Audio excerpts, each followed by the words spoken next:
Black Joy Story Windows celebrate and amplify the collective and unstoppable energy that is Black joy in Oakland.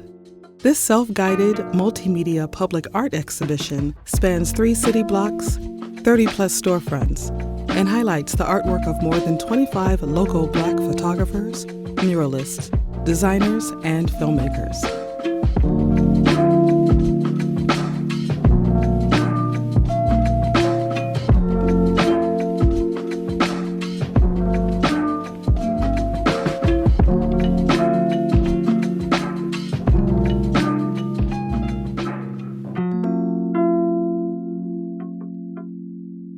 Aren't they beautiful?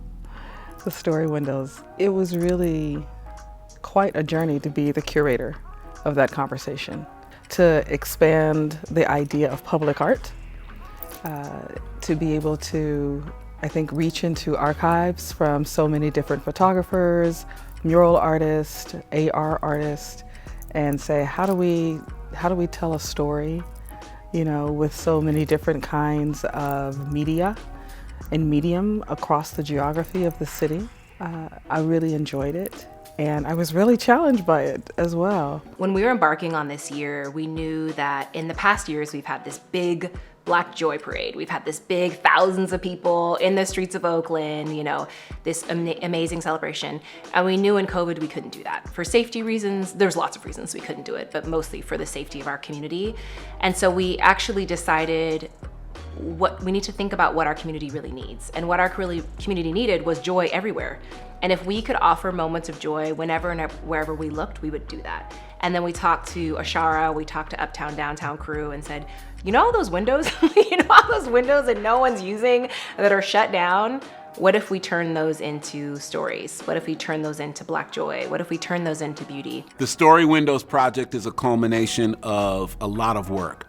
Those photographs that are on walls, the people that are on those walls are people who have been champions of our community in Oakland for over a decade. I was lucky enough to have somebody take an iconic photograph of my wife and I while we were doing the work that we continue to do.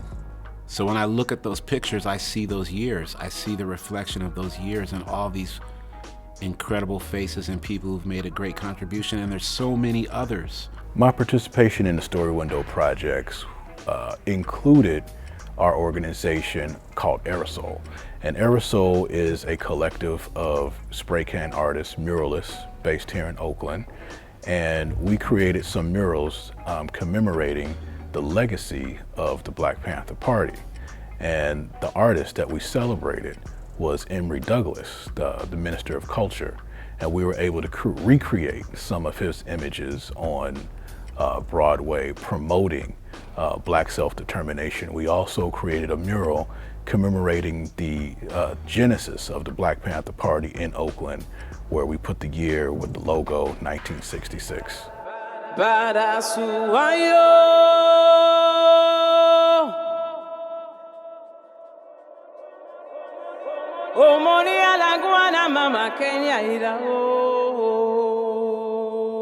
I just couldn't let him go.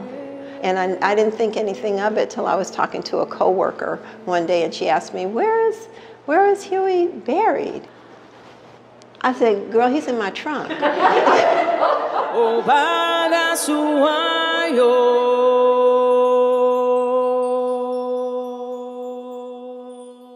I'm standing in front of All Power to the People, inspired by the revolutionary work of Baba Emory Douglas, former Minister of Culture for the Black Panther Party for Survival. And this piece, this mural, was put up by a father and son team, Reefa One and Mad Al Future. Check it out.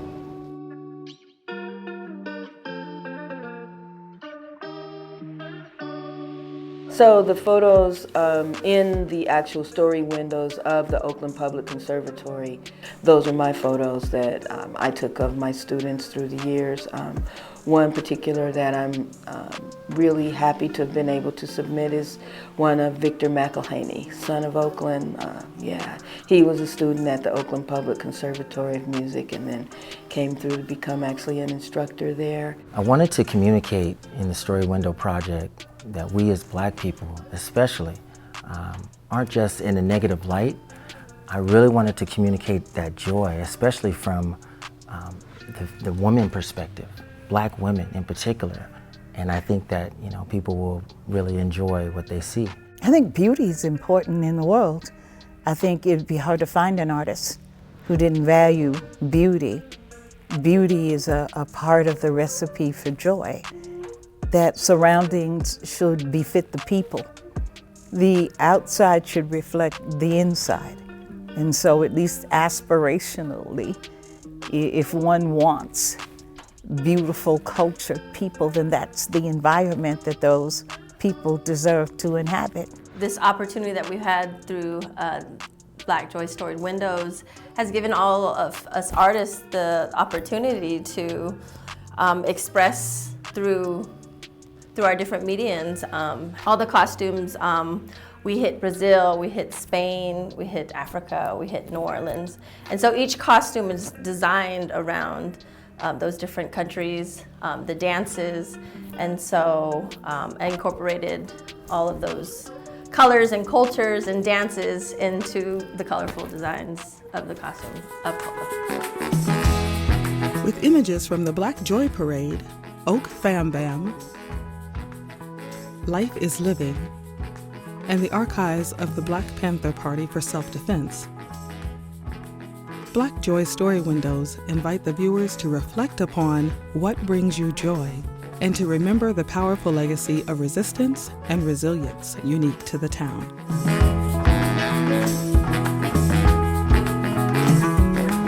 So you're probably wondering, what is Black Joy? To me, Black Joy is love, it's laughter, it's a vibe, it's movement. We're not a monolith, it's everything that we want it to be. It's happiness, it's coming together, and it's building up each other and lifting up our community. And what, brings me joy? A lot of things. One of the main things, though, is doing marketing for the Black Joy Parade, which has helped me find my roots and my ground in Oakland, in the Bay Area, and, they're like my family. I mean, look, we all want to see something that's more beautiful. We all want to see something that brings a smile to our face every day, and something that represents the culture that has been here for, hundreds of years.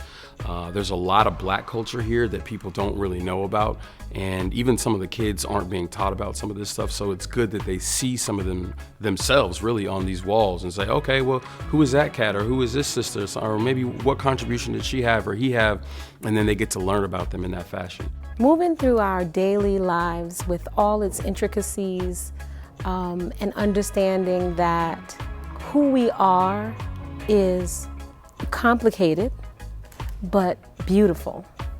And it is in the intricacies of our individual lives that, we find beauty interlaid within.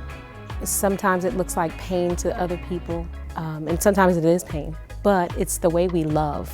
For me, beautification, I think that it's important, we need it, but there's a level of responsibility to all that should happen there. So with this Story Windows project, I think that it's definitely a healing project, because it's not just to make it prettier, but it's how can we uplift some voices and people who have been ignored, especially as the other beautification happens. I mean, really, just seeing my work in these windows and people keep telling me, man, your work is beautiful. So being asked to do this is an honor, beyond honor. I'm like, yeah, take 100 photos if you want them, but it's an honor to me, just to put it simply. Like, I love it, and thank you guys for having me, really. I love this mission, and it's interesting that it came out of a lacking, right? It came out of a moment where people were indoors and were not able to do things that they were used to doing. And so out of that, we were able to create something really, really beautiful. So it's amazing to be able to continue that and to think, well, this happened by accident. What can we do now that it's on purpose? So that's exciting, right? There's possibility there. And what could we do with more resources? Could we do with more funding? What could we do with more community and folks who are invested in it from the beginning? To see the transformation of downtown Oakland through the Story Windows project has been really historic, and it's something that hasn't been done. We've always been kind of this mecca of talent, mecca of culture, mecca of just activism. And so to see that displayed through the StoryWindows project it's been amazing, and it should be continued to be funded. You know, this should be the reason why people want to come to Oakland to do, you know, the StoryWindows walk, because it can be a destination, and that can, one, help bring, you know, money to the city, but also highlight the wonderful artists that are here that are the heart of the city. We were able to paint our own storefronts. We were able to make a mural responding to the Black Panther newspapers and bringing that dialogue with Emory Douglas into the present, doing a cycle of murals that connect Telegraph and Broadway. Downtown Oakland, I think, is kind of like the grand mixing pot of Oakland, where all kinds of people have to come.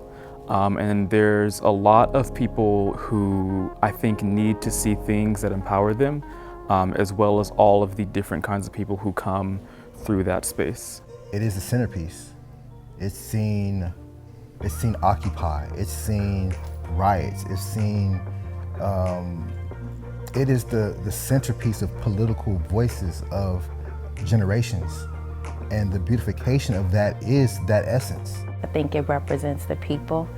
It represents our culture, our stories, our lives, our history. I think it's an excellent example of Blackness, of Black culture, of self-determination, of resilience, of love, of liberation.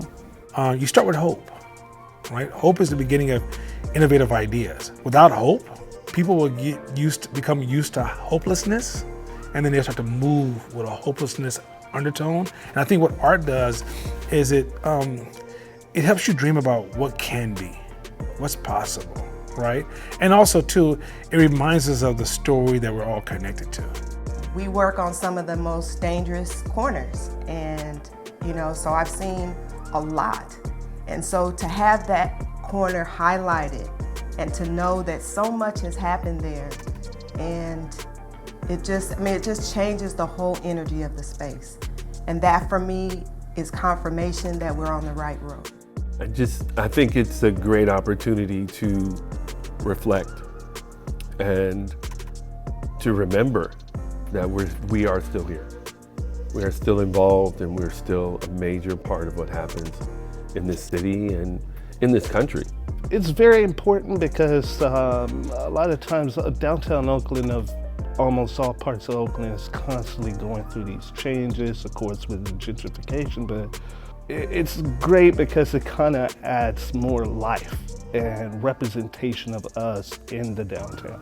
Well, once again, I'm usually behind the scenes and participating in artistic things. I'm either providing the mannequins or I provide a forum for people to make their own headdress. I was pleasantly surprised to see that they had my picture wearing this headdress in one of the story windows. I didn't know they were going to do it.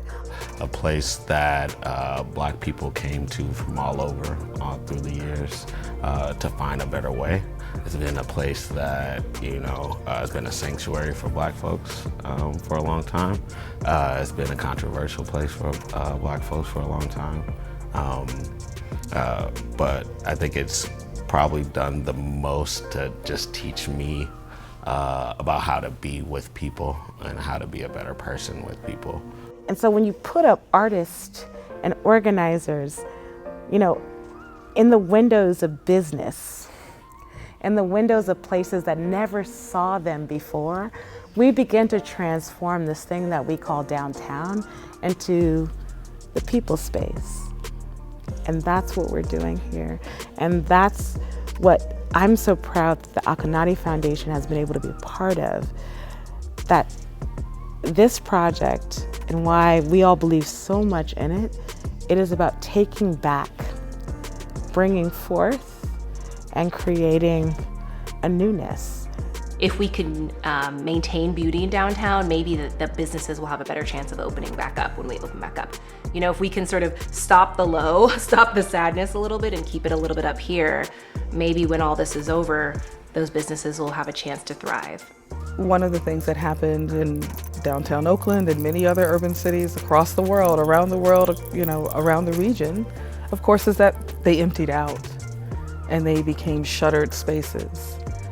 And then what happened, of course, the artists showed up and do what we do, made it beautiful again.